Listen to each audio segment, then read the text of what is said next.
Before any surgery, we have to clean our hands and instruments in a very proper way. So here I am getting prepped up for the surgery, cleaning my hands with the antiseptic solution, wearing a sterile gown, wearing sterile gloves.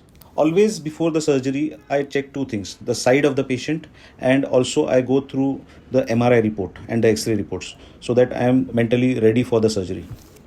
So this is the actual surgery, knee arthroscopy. There are two small keyholes which we make. Through the first keyhole, the camera goes in, and through the second keyhole, my working instrument, which is the shaver, the RF ablator, and the meniscal repairing instruments.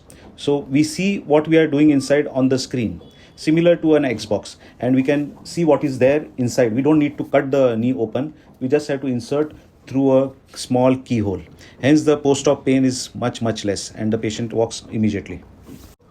These are the various instruments I am using to check and repair the meniscus.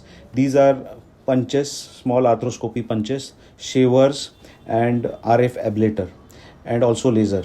With this, we can do a very precise job inside the knee. In all my arthroscopy surgeries and other surgeries also, I make it a point to have a word with the patient prior to the surgery, explaining them what we are going to do, and post-op what has been actually done. And even in this surgery, post-op, I sit with the patient, and all the recorded surgery I explain to them, so they are at ease to know that everything has gone as per the plan.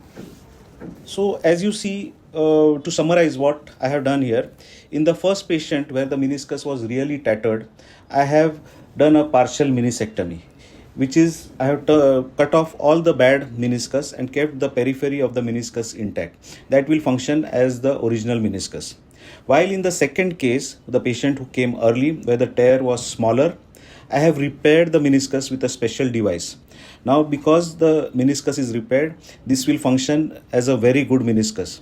And as you know, meniscus is required for the stability and mobility of the knee.